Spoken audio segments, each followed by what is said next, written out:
Hello there guys, welcome back to pretty much, I'd say, the last video, isn't it? So this is your second paper, paper 2, and I'm going to go through that. Make sure that you follow up on your work, anything that you messed out, make sure that you do fix this up, make sure that you're revising properly.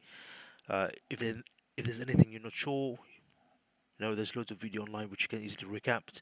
If there's something on physics, again, uh, you need more practice, everything's available online. Okay, so this pretty much is your last ride now.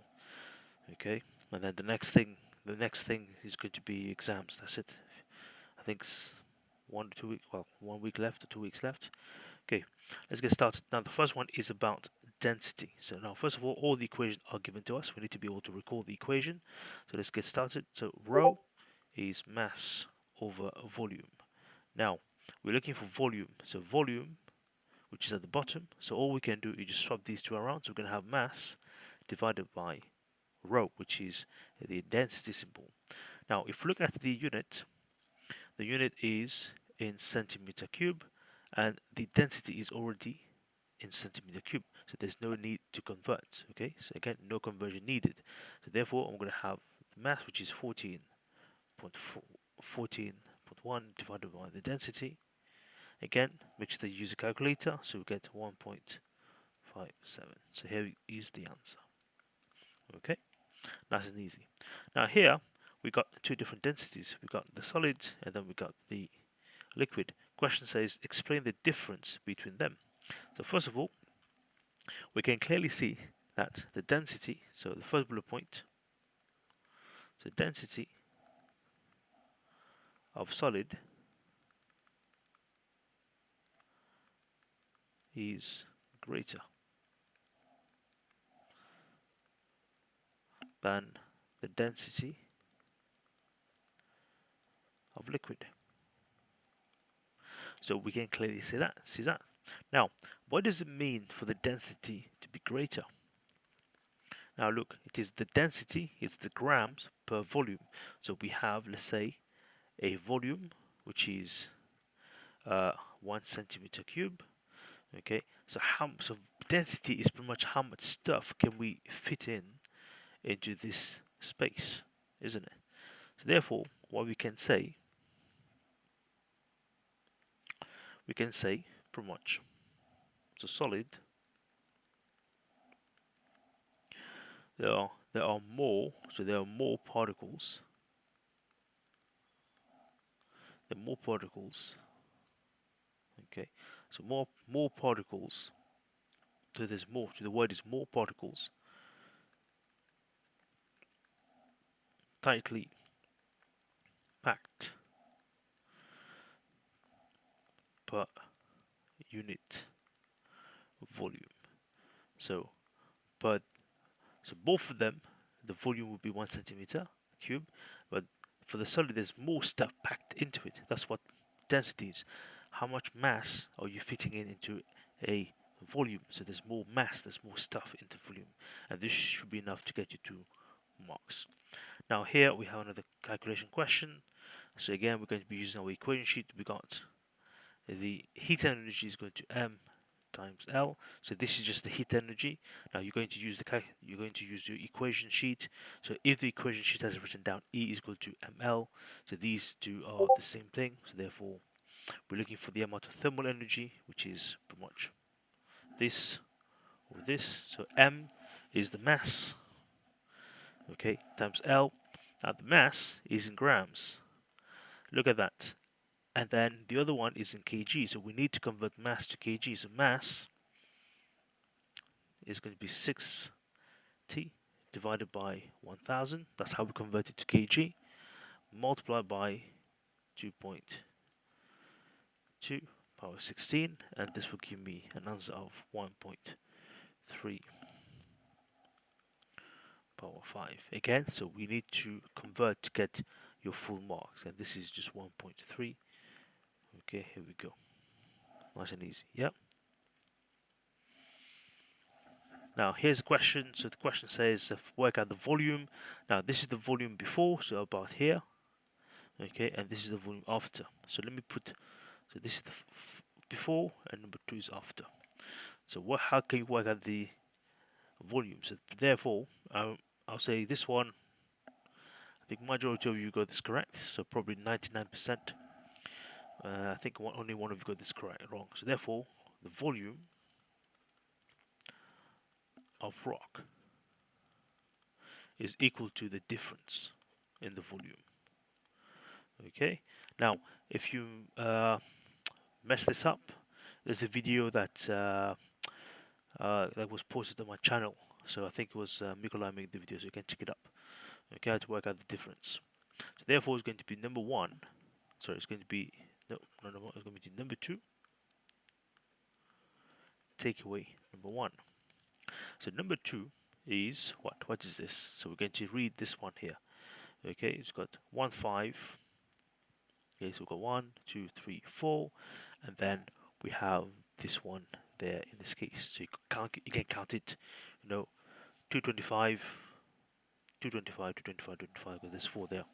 Okay, so this would be, how much would this be? So somewhere about here. So this is 1.5. Okay, so this is 1. Okay, so 150. So 1,500. This is 2. We got 4 there. What will it be? Okay. So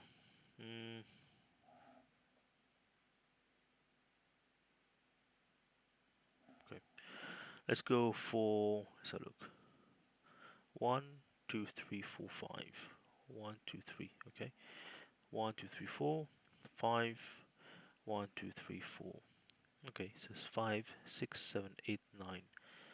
Okay, so it's giving me about 1, 5, 6, 7, 50. Take away, this one is 1, 2, 3, so 3. This, okay, 0, 0, 4. So that's the volume in this case. Okay, nice and easy. Okay. Now we have this question here. Now this is about pressure. Force exerted on the water by pressure. Now this one here, so pretty much is always, we need to remember, so always 90 degrees. Yeah, so we have a surface here. Now the particles are so small that when they apply force on the surface, it's always perpendicular. Now even if the surface is round, yeah, because the particles are so small that when they hit the surface, it's perpendicular. When they hit the surface, it is perpendicular. When they hit the surface, it is always perpendicular. So the answer is perpendicular. This one. Okay, so this is the only perpendicular. Okay, so all the water molecules here, they're going to hit it, perpendicular, perpendicular, perpendicular, perpendicular, perpendicular, perpendicular, perpendicular, perpendicular, perpendicular. Okay. Now here we have a question. This is the last question as well. So force is pressure multiplied by area. All we have to do is put the values in. Again, so for this one, make sure that you're using a calculator, because some of you didn't use a calculator and you got this wrong. So again, so use calculator, and the answer is going to be multiply them together. Okay. Oh, I think there's something I need to do first. So I'll get 5, 6, 7. Now the question says 2SF, so therefore 2SF is going to be, so 2SF, that's 1, that's 2, so therefore it would be 5, 8, 0. So here you go, 2SF. So the answer is this one. So you need to do 2SF to get your full mark. Okay. Now here, what happened to the atmospheric pressure changes. Now we can see as the height goes down, the pressure increases. So what we can do is we can say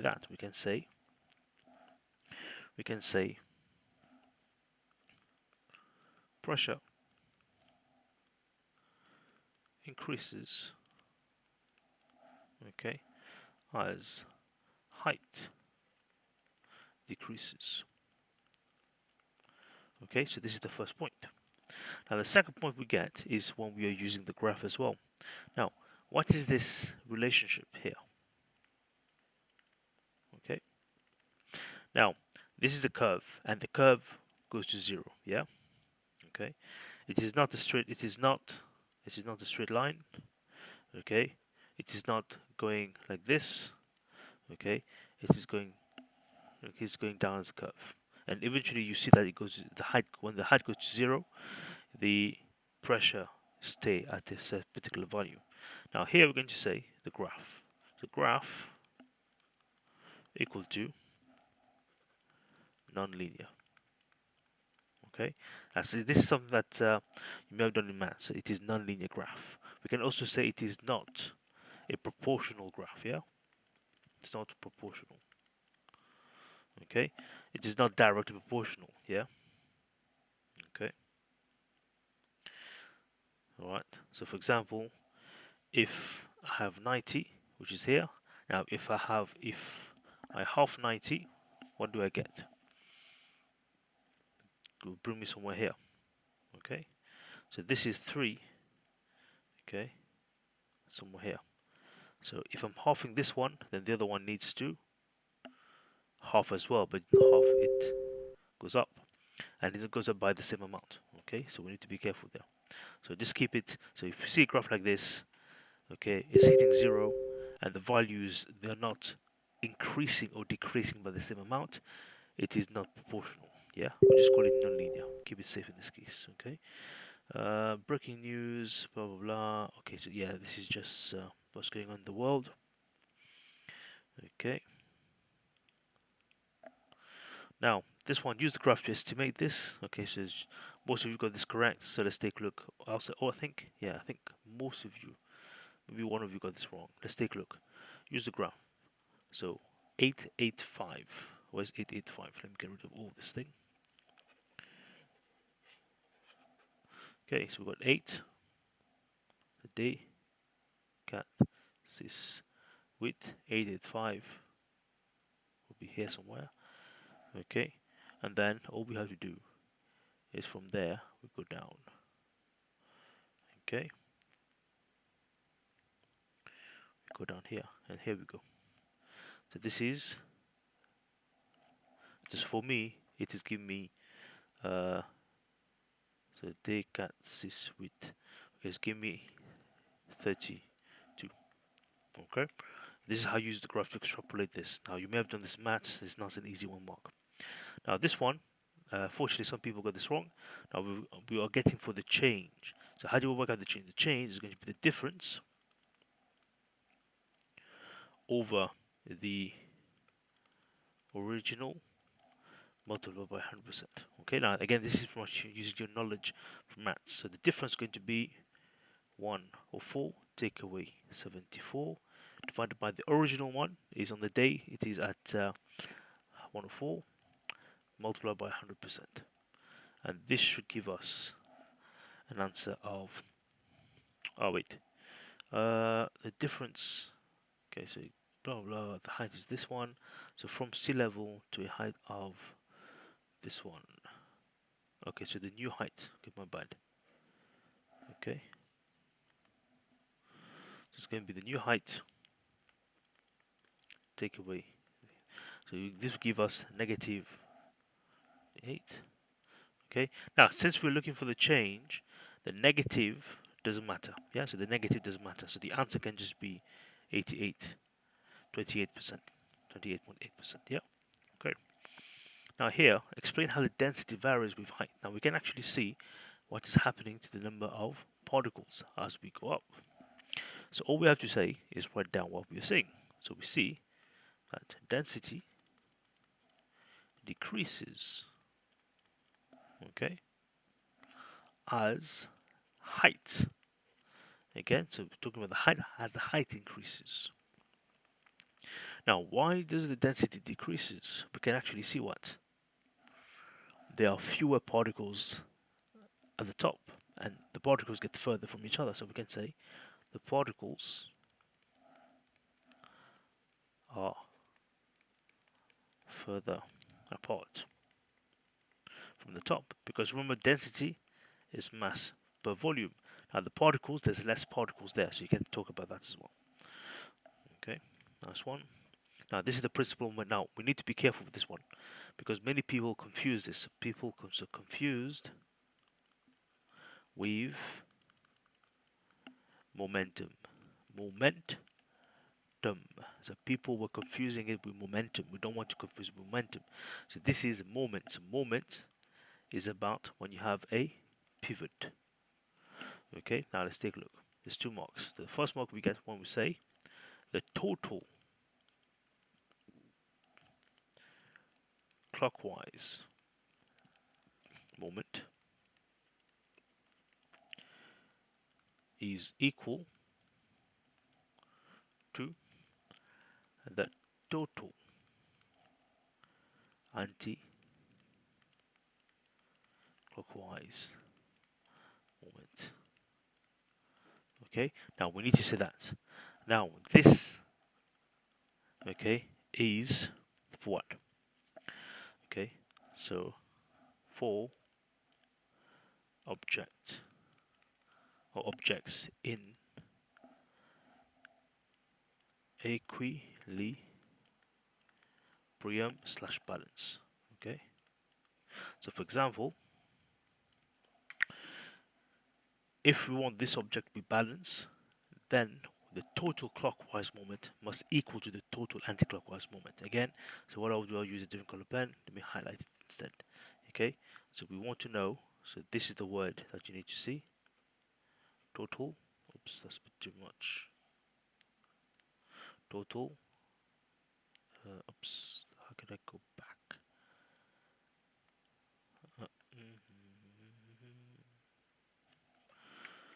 Some crazy stuff there.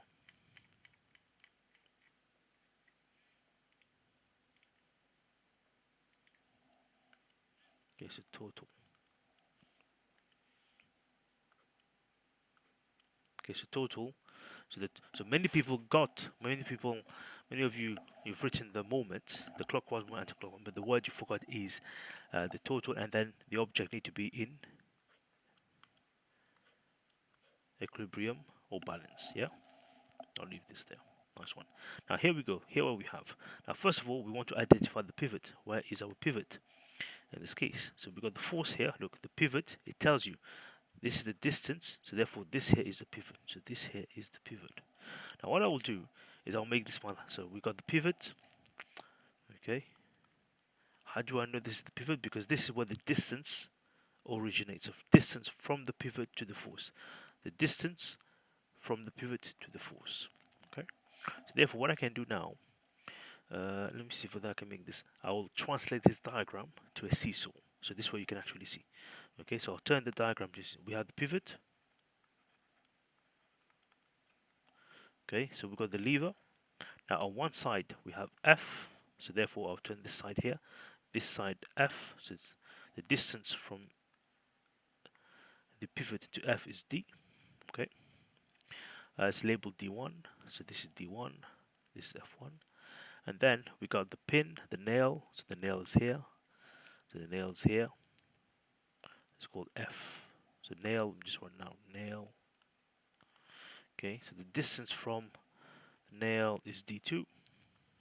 Okay, and the force of the nail, what are we looking for?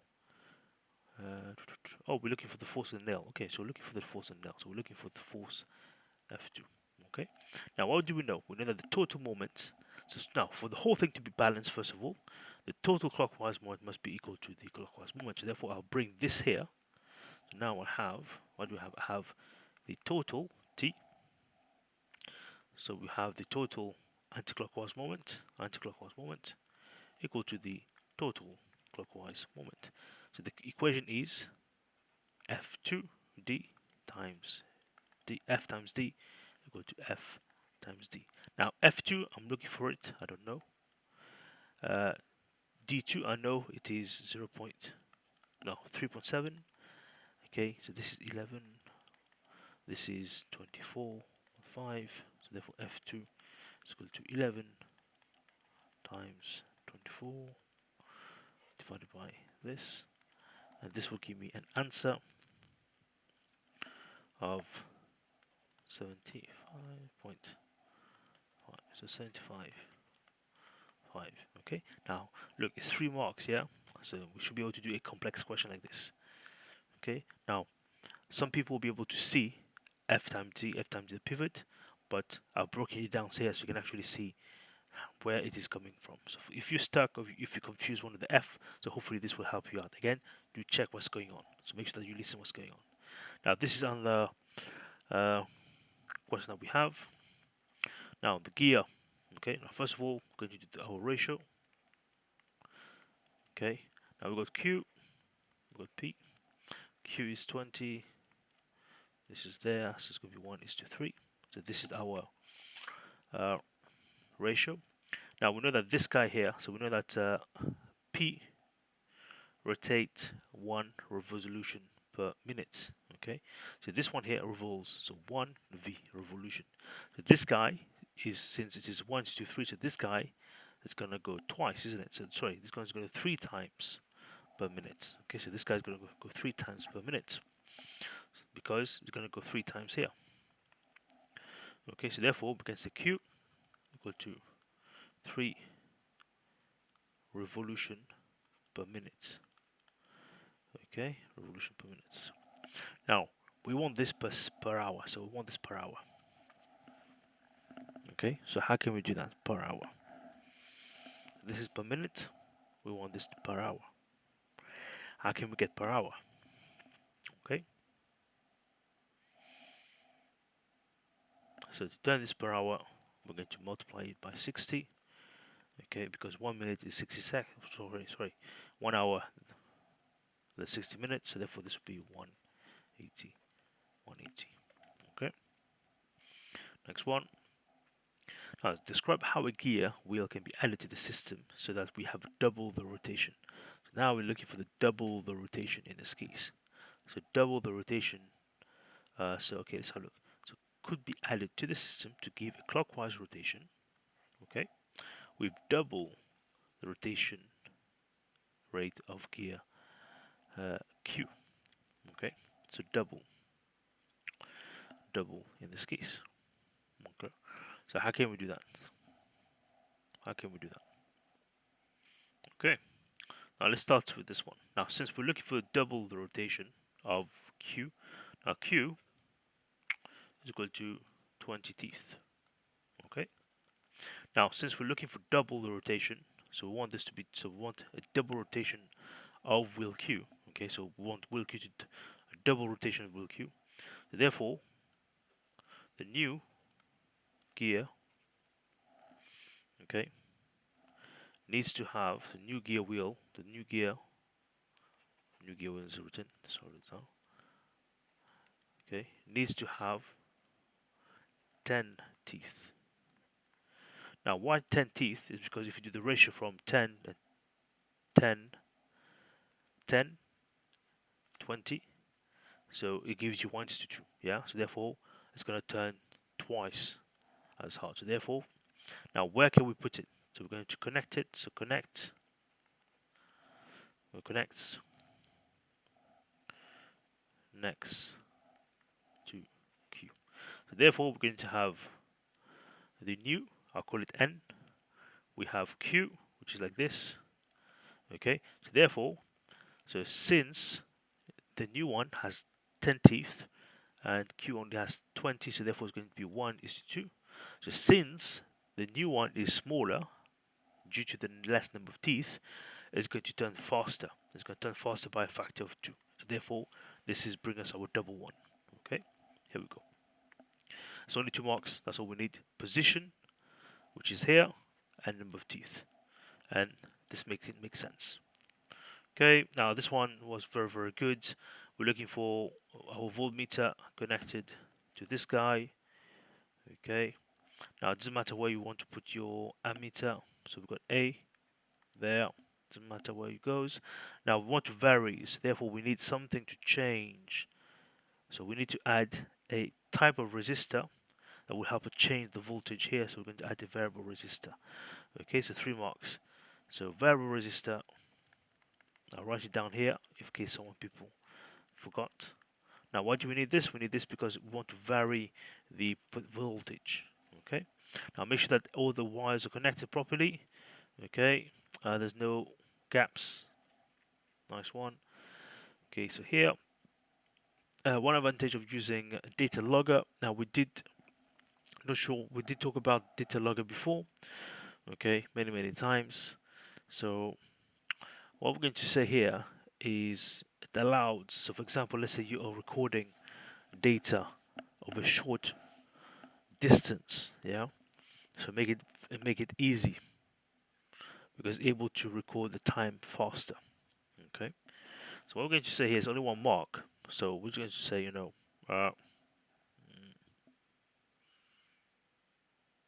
let's make it easy. Okay, let me give you two results. Let me just give you two reasons. So this way you know, at least you know two. So one, first of all, okay, save times. So saves time slash fast.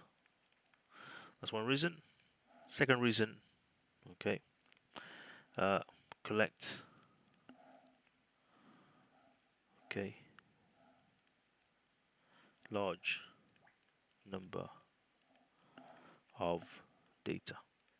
Okay, so we are able to collect a large number of data in this case. Much easier. Okay,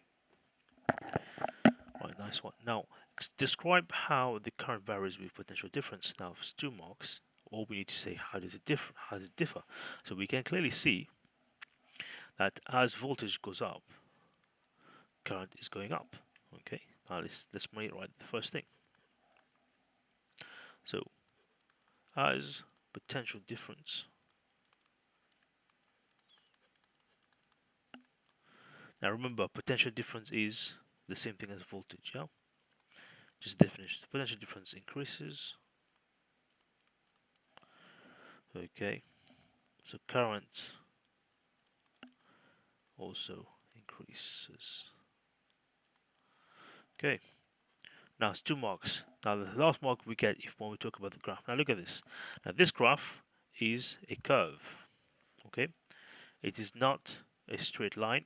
Okay, right, it's not a straight line. So therefore it is not proportional. So therefore the graph, where's the graph, is non-linear. Okay, not proportional. Okay, the line pretty much is the curve. Now use the data from the graph to show how the resistance changes with potential difference. Okay, right. Now what we're going to do is we're going to use the data of the graph. So first of all, we're going to recall R is equal to V over I. Okay, so number one, R is equal to, I'll pick a value there. So let me pick a value at where it will be easier for me to read. Let me just pause it and pick a point. Okay, let's do this point here. So 0.5. So when the voltage is 0.5, so 0.5 divided by the current was 133. Now this is millimeter. Now remember, millimeter is power 3. So times 10 to the power 3. Okay, this will give me a value. And also I'll compare this to, so I would take another set of results. Number 2, let's increase it. Let's go to a different set of value, which would be easier for me to record as well. Let me go to this point roughly, so 3, and this will give me 800. Again, just like I'm just tweaking the point a little bit for me. So it's going to be 3. So voltage goes up to 3, and the current is this much. Now let me just use a calculator to check how much we get.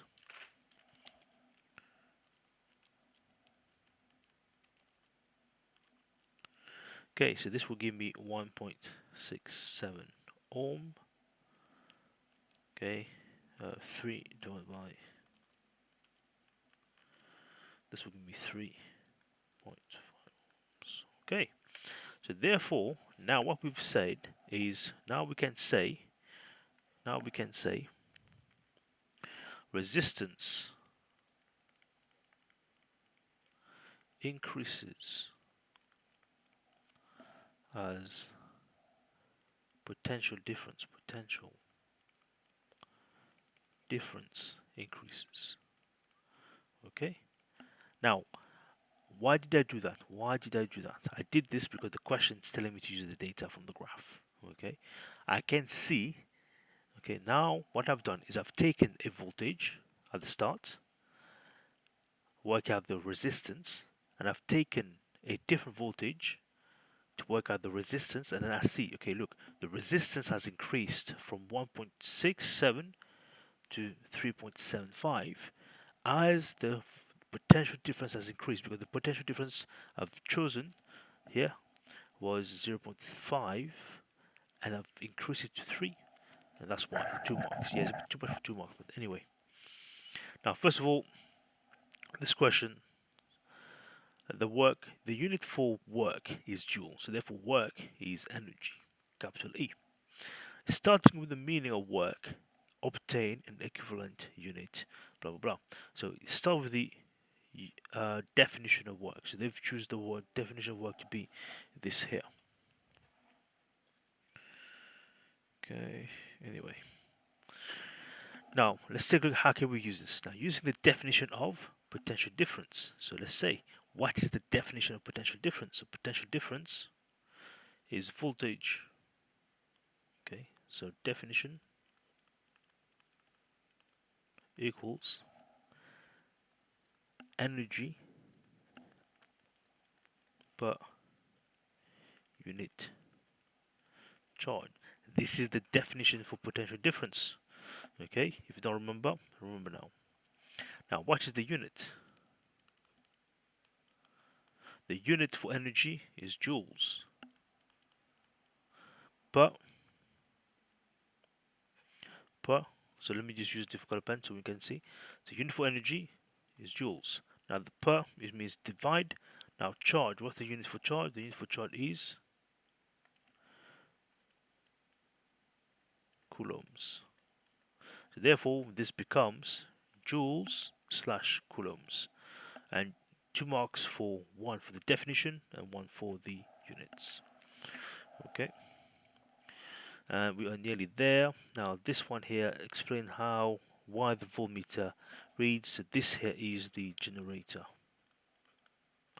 effect. Okay, we need to remember this. We need to know this. We need to understand it. So once you understand what's happening, we can know. Now let's take a look. This magnet is going to have what? A magnetic field around it. Let me just draw this. Here we go. Okay. So as this magnet goes through the tube, okay, what's going to happen? What will the magnetic field do to the coil? Okay, and when the magnetic field does something to the coil, something else will be created, and that thing that is created will be detected in the voltmeter. Okay, now let's take a look. Okay, so the magnetic field lines of magnet cuts slash interacts. Okay, so as you're dropping it, the magnetic field here will be cutting through the coil as you go through, will be interacting with the coil as you go through. So the magnetic field of the magnets cuts, interacts, yeah, with the coil. Okay.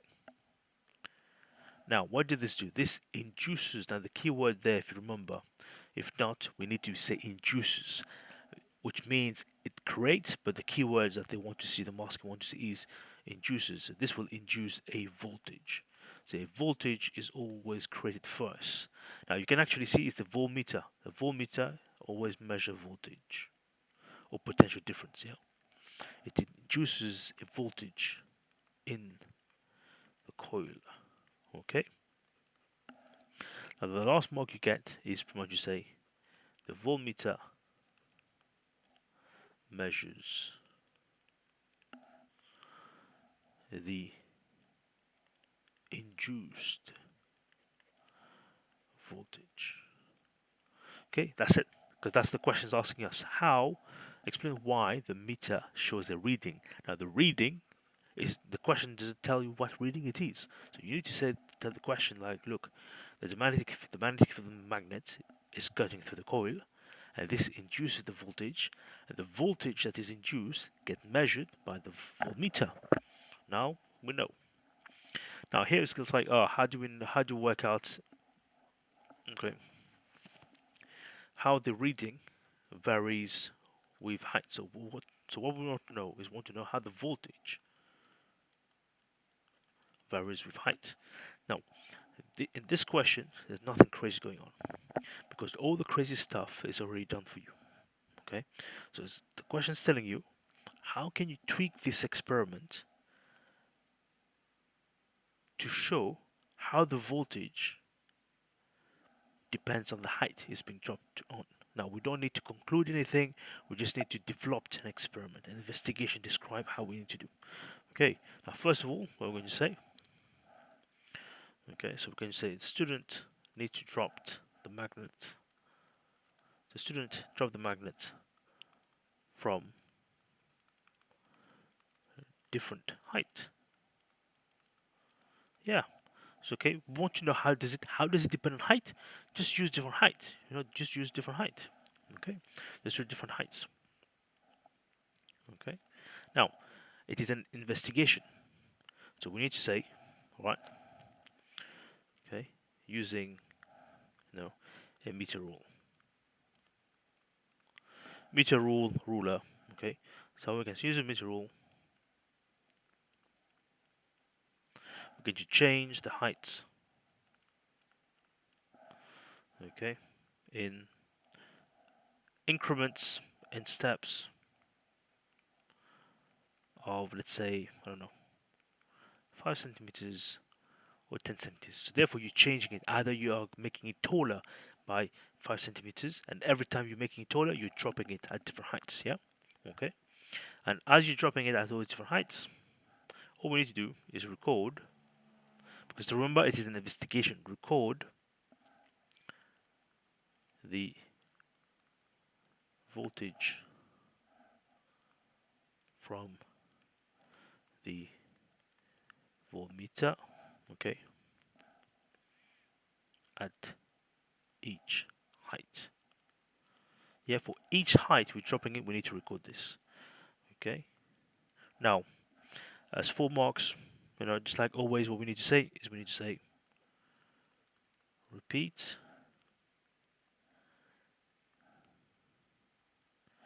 repeat experiments for each dropped, okay, plus take an average. Now, something we need to be careful with.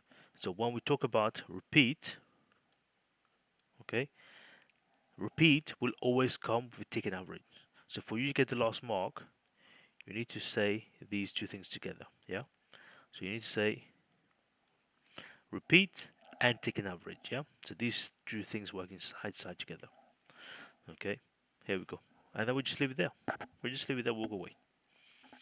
And the last question was a very, very good question about transformers. How does it work? Now you may get mark when you draw it. The detailed structure of the transformers. Okay. Now let's take a look. We have a transformer. Let me zoom in so therefore you can see. It is a, here we go. Not perfect, but this is what it is. Now, what is this thing? So this is a iron core. Okay, this rectangular shape is made with iron. Okay. Now, what we have on one end, the question tells us that it converts 11K to 230. So therefore, we have 11,000 here, and then we get out this much. So therefore, this means that we are going to have more coil on this side. So this have more coils. Okay, and this will have less coil. There we go. Now, how do we know? Because of the voltage. So this goes here, come back, this goes out.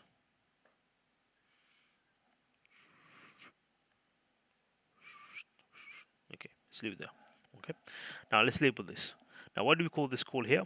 The one that we put in, we call this the primary coil. The one that goes out, we call this the secondary coil.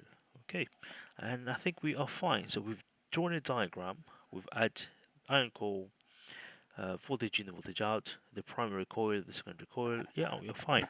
Now, next is we want to know how does it work. Okay, now when we look at the diagram, we want to see that there's more coils here. Yeah, and there's coils here. Okay, now let's take a look how does it work. Okay, now what I'll do is I will annotate the. Let's have a look. I'll put the numbers in. So number one. Okay, and number one was going to be here. Now, number one, first of all, alternating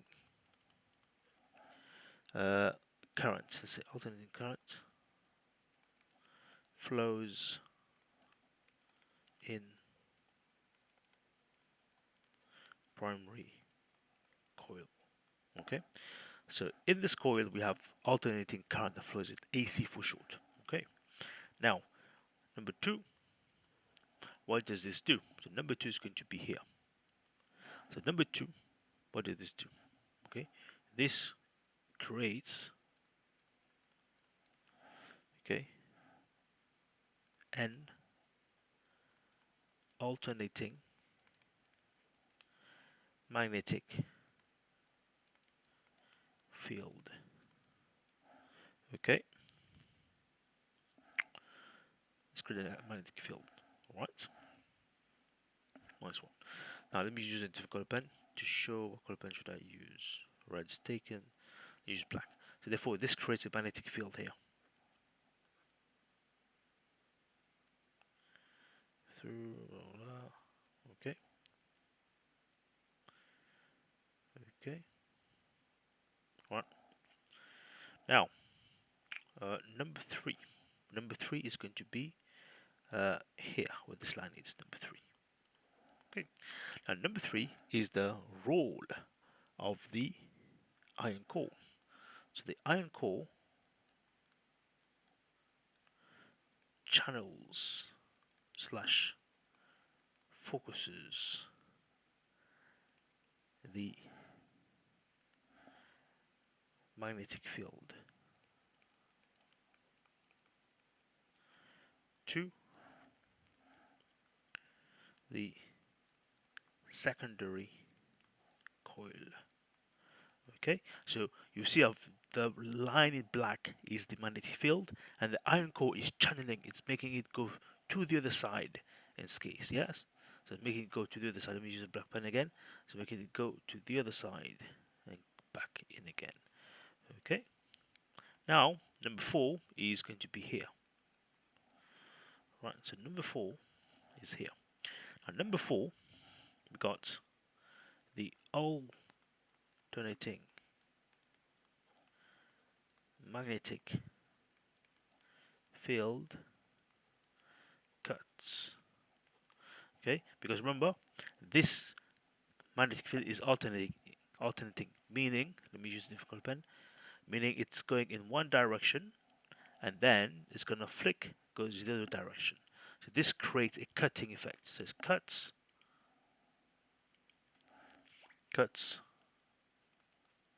the secondary coil. Okay, and number five is going to be here. Number five, okay,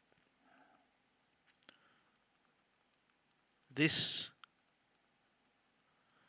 induces, again the keywords, induces an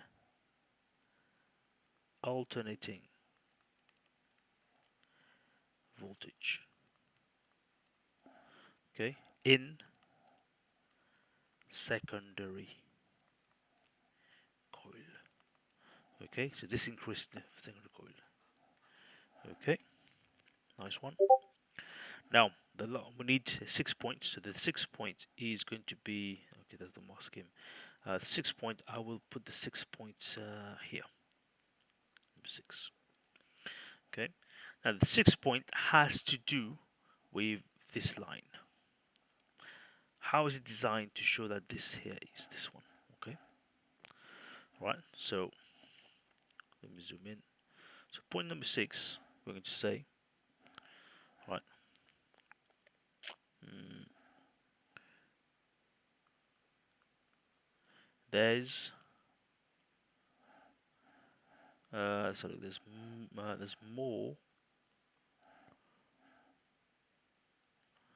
more turns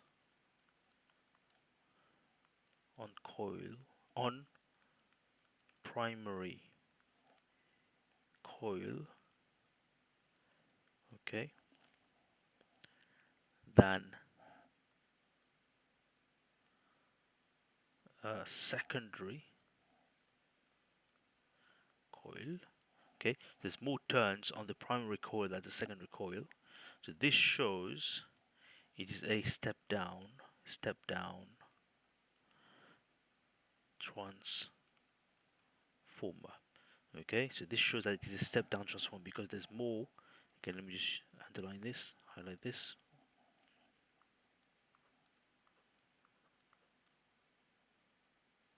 Okay, this one's not telling me to do anything. I'll use a different color pen. There's more turns. Okay, there's more number of turns. There's more turns. There's more coils. There's more turns. Okay. I think let me take a look. Yeah, I think that should be fine for the 6 marker. I mean, we can use the equation. Okay, yeah, we can use the equation. I'll just leave it there. We can use the equation. You can the equation. If you remember, the equation from the equation sheet is what is let me check the equation sheet again. Is equation is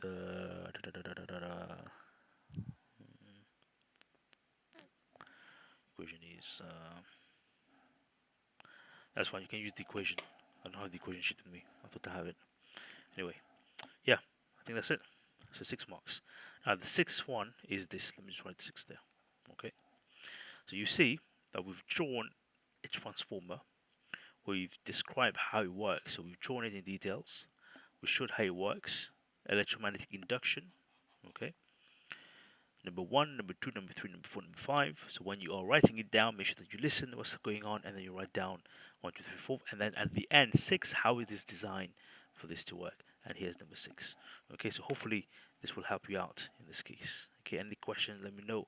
Feel free to check in the videos. Make sure that your handwriting is on point so we can actually see what you are writing. Yeah, so look, paper 2, there's loads of writing, loads of explanation going on, loads of explanation, calculation. Yeah, look at that.